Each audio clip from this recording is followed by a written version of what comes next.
Hi guys, James at Rampant Lion Reviews again for you today with another beer review. For this one we are going to stick to Skåne here in the south of Sweden, and we're going to have a look at a collaboration beer between two of the pretty well known Skånsk craft breweries. For this one we are going to go to Landskrona and do another visit to Brygghuset Finn. This is a beer in their Derailed series, which is, basically it's their their kind of high-end stuff, their high alcohol kind of punchy beers, and this is a collaboration that they've done with Hyllie Bryggeri, who are from Hyllie, just to the south of Malmö. So this one's called the Midnight Stout, and it comes in at 9.5% ABV. It's basically a double mashed stout. They've added some muscovado sugar to it and then barrel aged it for 6 months, so it should be pretty damn nice actually. And as I say, both of these breweries are very capable actually, so really curious to see how this one turns out, and as always I hope you guys enjoy my take on this beer.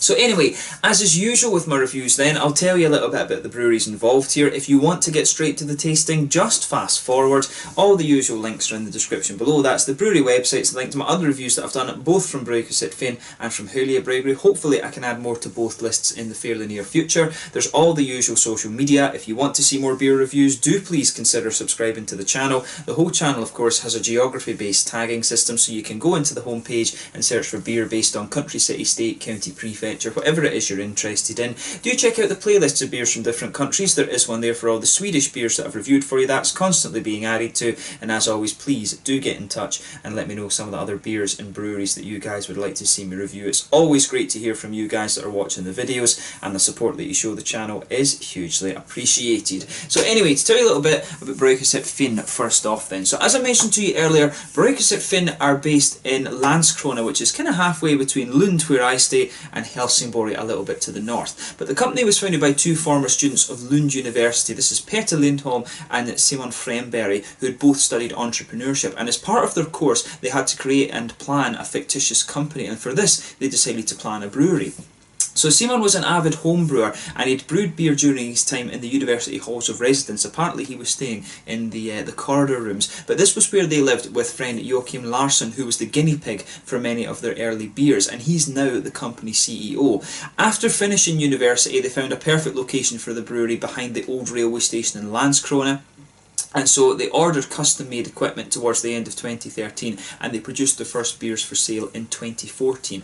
As of 2018, they're now brewing 250,000 litres of beer, but they plan to produce around 1 million litres of beer by 2021. Fairly recently, of course, they added this Derailed series to the beers that they do, and I would say that the Derailed series are probably the more kind of bold, punchy craft beers. The original sort of core range beers, if you like, from Brygghuset Finn are the more sort of restaurant-y, kind of well-balanced beers, if you like. They're not the most punchy beers, but they are kind of fairly sessionable ales, if you like. But the Derailed series always throws up some really interesting beers. I've had the Raspy Wheat and also the Bourbon Bock actually. Both of those are very, very nice beers. So if you get the chance to try some of those, I highly recommend that you do. I do remember that they did a nice wheat beer actually at some point just about a year or two ago as well. That was a really good beer also. So yeah, if you get the chance to check out some of the Brygghuset Finn beers, particularly if you try the Derailed series, you're not going to be disappointed by those. But yeah, that's all you really need to know about Brygghuset Finn just now. If you want to learn a little bit more, you can check out the brewery website in the description below, and of course you can follow them on Facebook and Instagram and stuff like that, and that'll keep you up to date with all the latest goings on. So anyway, on to the second part of the brewery notes then for Hyllie Bryggeri. So Hyllie Bryggeri started off as the home brewing experiments of Michael Nathorst, who is from Vintrie, just a few minutes to the south of Hyllie. So for a number of years he was a home brewer, and he built up his own brewery in his garage, and he experimented with lots of different types of beers with his friends, and he started brewing there back in around 2013. But he worked for a number of years as a plumber, and for a period of time he was working for 4 days of the week as a plumber and then 1 day with the brewery. But he's also good friends with Torsten Ekne, who was the original owner of Beer Ditch in Malmö, one of the quite well known craft beers bars actually, and I do recommend that you check it out if you get the chance. But when Beer Ditch began, Michael decided needed to turn his garage brewery into a proper brewery, and so he registered Hyllie Bryggeri in 2015 as an official company. Most of the beers are sold in the Malmö area, although some of them do make it across into Copenhagen in Denmark, and he hopes that they can rent out a slightly bigger brewery at some point to produce the beers at bigger volumes. From what I gather, they are still brewing on the really quite small scale actually. When I checked out their Untappd page, they've produced somewhere in the region of 45 different types of beer, but you know, there's only one or two of them available in Systembolaget, but I know that I think most of them are brewed for kegs and then sold to different pubs around the area. I'd absolutely love to review more of the Hyllie Bryggeri beers, because I've only ever reviewed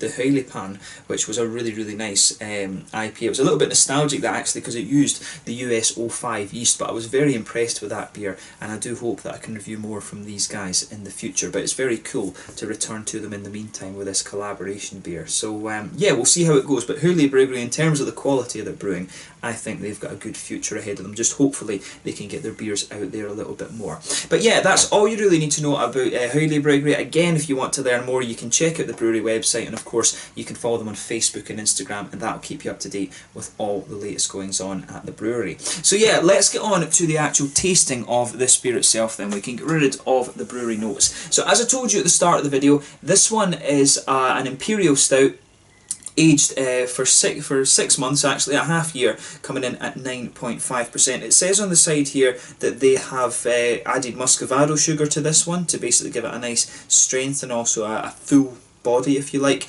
and they've aged it for a half year so that it will be ready. So yeah, it's meant to be very nice and dark, this one, they're saying. But yeah, really nicely presented beer. I do like the artwork on this actually. There you can see Midnight Stout. If I let you zoom in a little bit here, you can see Derailed, Brygghuset Finn, and the water tower, the famous Hyllie water tower there. But yeah, there's the little bit on the side that will tell you, and I've basically looked at that and translated it for you. It just tells you about a star in the sky basically, and you know, it's quite interesting that, but it tells you just about what they've actually added into this beer. It's a collaboration between Finn and Hyllie. So yeah, just what I've told you about them having muscovado sugars and stuff in it. There you can see the Brygghuset Finn bottle cap on this one, the standard one that they're using on most of their beers. I think some of the core range beers, the original beers, do have different coloured bottle caps and stuff on them. But yeah, 9.5% double mashed Imperial Stout, aged in barrels for 6 months, and it says on the side here it's got wheat and rye malt in this one, vete och rågmalt. So yeah, muscovado sugar too. That'll be interesting. So without further ado, let's get it out and we will get on with the tasting then. Really curious to see how this guy turns out. So yeah, as you can see, nice little bit of smoke on the opener. They have filled this up very high actually, which is always good. Scottish people will never complain about more alcohol. But yeah, as you can see, this is really quite syrupy actually. This is really good. I think actually this might be the first stout that I've had from either of these breweries. I've had a doppelbox or a Scotch ale type thing from Brygghuset Finn, but this is the first stout that I've had from either of these breweries. And as I always say, if you're going to try a brewery's beer, you want something from the dark side of the spectrum and something from the light side of the spectrum, and that lets you see just exactly how good they are at brewing beers. But this is a big syrupy beast. I mean, you can see with the lacing on the glass there, this is a hell of an oily beer. But yeah, as you would expect, even if I hold it up to the light, it's poured a really dark ebony rosewood colour. There's a solid half finger of a frothy, quite dark tan head on this one actually. It's got a lovely colour of head on it, this beer. I think it's fair to describe this one as being a nice dark tan, but one or two big bubbles sticking towards the side of the glass, a few little ones just visible going up towards the bottom of the head there. But you know, overall it looks pretty nice, and you know, pretty much what you would expect from an Imperial Stout. Nothing overly surprising about the appearance of this beer. So yeah, looks very nice. So let's take a closer look at that aroma then and just see how we get on. Oh, that's a beautiful smelling beer. First thing you're going to notice about this beer straight away is the brown sugars and the chocolate. There's just a whole host of stuff going on in the aroma of this beer. It's lovely. So straight away, lots of big kind of treacly molasses brown sugars in there. It's a very syrupy brown sugar note that you're getting from this one. It's quite toasty as well actually, which I think is It's really quite nice. So yeah, lots of lovely brown sugary sweetness coming out. This one you can definitely smell the chocolates in there as well. It's a good balance between a kind of dark, high cocoa chocolate, you know, 80–90%, but there's also an element of a kind of milky chocolate to this one as well, which is interesting. But yeah, that smells absolutely beautiful.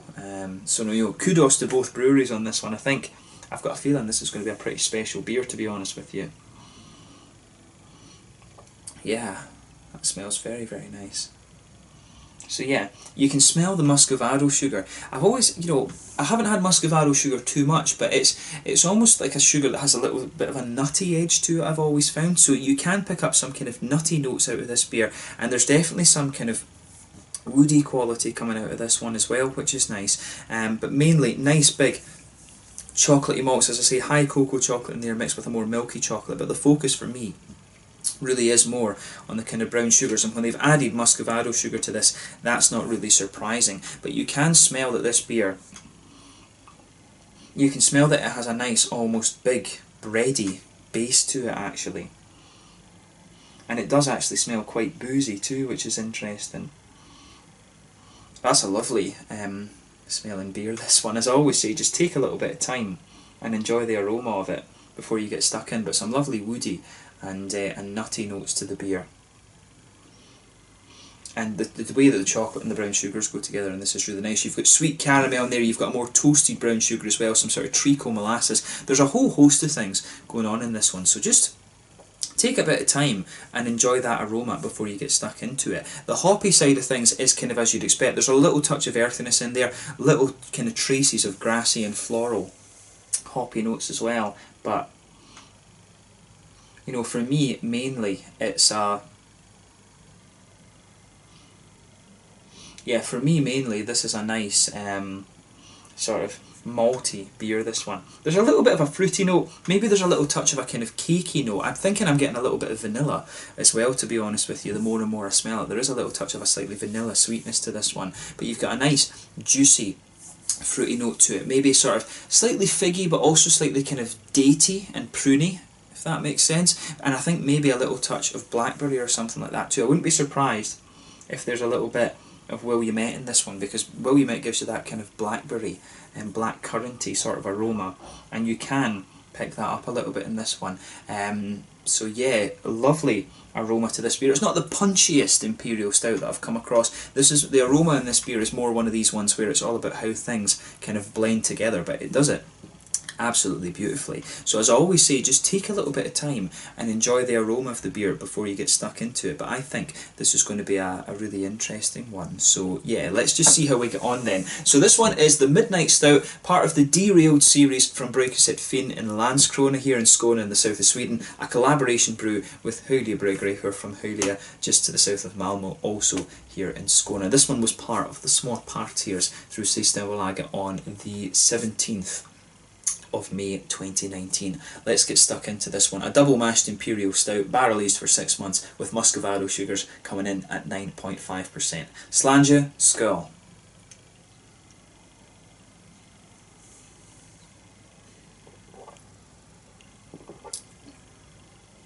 Oh yeah. Yeah, this Derailed series, it never ceases to surprise you. You know, as I said, and it's, to me, it's really amazing, if you like, how Brygghuset Finn have almost transformed themselves over the last couple of years. You know, their beers originally, when I tried them, were, you know, restaurant-y, well-balanced type beers, but not really full of flavour. But this Derailed series that they put out, they're just monsters. You know, they're absolute beasts. So I can't, you know, you can't compliment them enough when it comes to this Derailed series. The raspy wheat is really good. The bourbon bock that I've had was also really nice. I think there was maybe another one, but the name's gone out of my head. And this is another really, really solid beer. So, you know, Brygghuset Finn, very, very capable brewery, this one. So, you know, have a go at their beers and see how you get on, because this is really, really good. It's a big thumbs up from me, and I'm noticing straight away it's more roasty and toasty than I was expecting it to be. But you know, it's great. It's a lovely beer. And Hyllie Bryggeri, like I said, I've only ever had IPAs and stuff from them, but they are very capable. So it's not surprising that they can also be involved in something like this.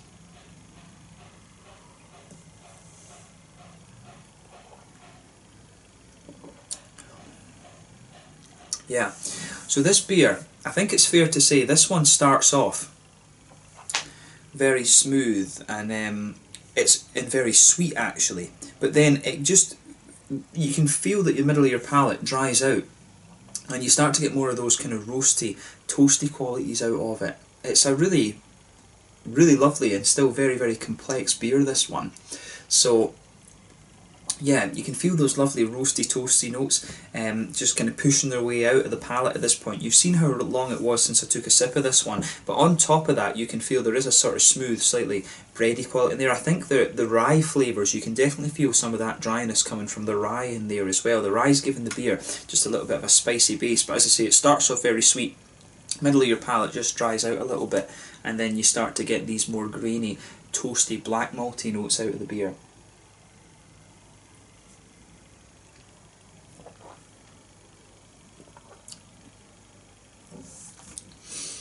Yeah, that's a lovely beer, this one. You know, have a go at this for yourself and just see what you think. I think this is really nice.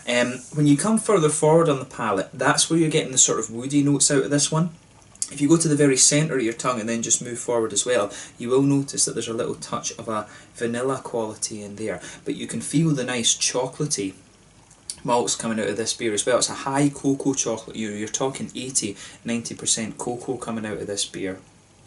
And you've also got these nice brown sugary notes in the beer as well. I'd say it's more of a sort of treacly molasses sort of thing coming out of this one. But this beer for me, it really does lean more towards the roasty toasty side of things. The more that I drink of this one, the more I'm convinced it's kind of along the lines of a Russian Imperial Stout. This one of the more roasty toasty Imperial Stouts rather than being a sweet stout, to be honest with you. But I really like how this one's balanced. It's got a hell of a lot of complexity to it, but I'm not surprised when you consider both of the breweries involved here. I've been really impressed with the Derailed series, like I've said, and Hyllie Bryggeri carry their reputation for a reason. I do wish I could review more beers from Hyllie Bryggeri, but most of them are just cask releases. So yeah, this one, if you like your nice roasty toasty Imperial Stouts, this one is going to hit the spot for you. In the very centre of your palate, you're going to notice a nice toasty brown sugary note to this one.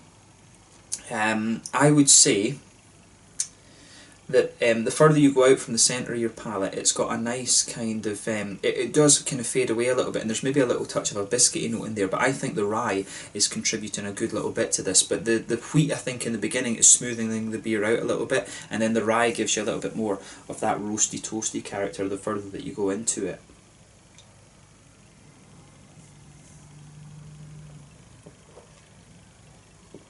But yeah, that's a really nice beer. You really do get the kind of, I don't know if it's bourbon barrel aged, to be honest with you, but you do get this almost bourbon quality in the beginning of the palate there, and then as I say, it just fades away and it gets taken over by the sort of roasty rye parts of the beer.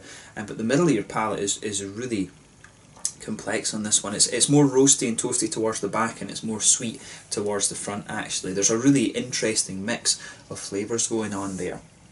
In the back corners of the palate, you've got a nice dark earthiness to this one. It's quite a dark, almost roasty, toasty earthiness in the back corners of your palate. And as you come further forward, it just smoothens out a little bit. You get a nice floral aromatic note just towards the front of the palate there. It is a little bit floral at the very front corners of the palate. Then round the very front curve of the tongue, it's a little bit lighter and more grassy, but mainly the hops in this beer are a little bit darker, and the earthiness there builds a good bridge between the rye and the roasty black malts in the beer as well. But you can really feel the muscovado sugar really comes out as a little bit more of a complexity rather than taking the forefront of the flavour. But this is a really interesting beer. It's very unusual for an Imperial Stout, but there's a hell of a lot going on in this one, but I really like how it goes together. In terms of the fruity side of the beer then, as I always say, your fruity esters come out in that little oily bubble you get behind the front curve of the palate. It's quite an interesting point on this beer, because you're getting the blackberries and black currants that you'd normally get. I do think there's maybe a little bit of there could be summit added to this one, and I think maybe Williamette, something like that, which is interesting. I mean, Williamette always gives you these lovely black curranty flavours. Might be completely wrong. I always enjoy playing Guess the Hops with beers, but the way the roasty earthiness in this one comes out makes me think there might be a little bit of a kind of summit or Williamette added to this one.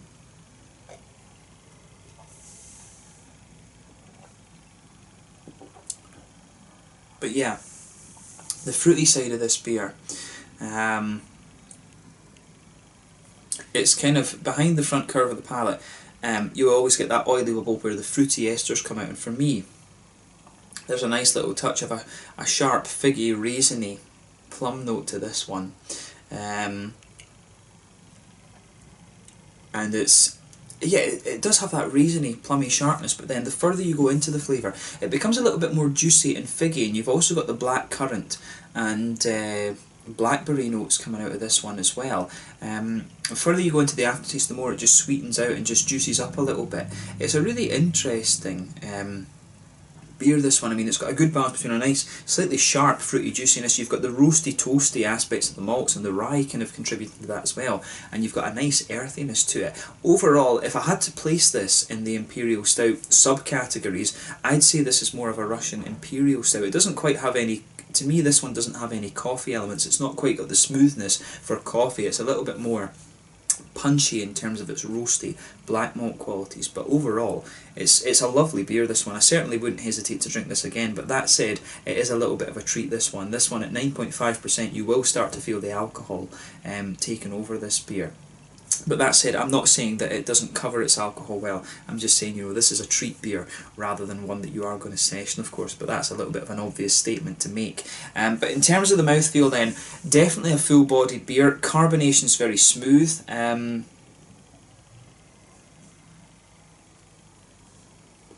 mouthfeel overall, fairly oily, little bit creamy.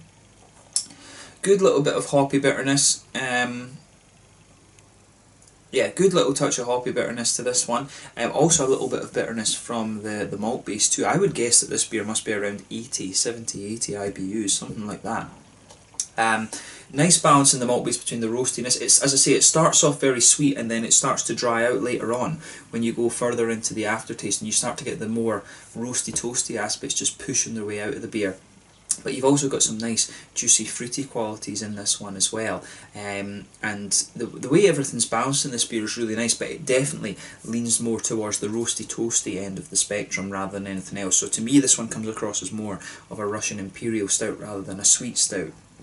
Or something like that, pardon me, just swallowed a little bit of that the wrong way. But yeah, a lovely beer, this one. I'm not surprised, to be honest with you, of the quality of the beer that they've produced, but it's always nice to see them have a go at different things, and they've pulled it off very, very well. So big thumbs up both to Hyllie Bryggeri and to Brygghuset Finn for this one. I certainly wouldn't hesitate to drink this again, and I do hope that it is produced at different times as well. The Derailed series is one that you really need to keep an eye on. But let's leave it at that for this one. This one is the Midnight Stout, a lovely roasty toasty Imperial Stout.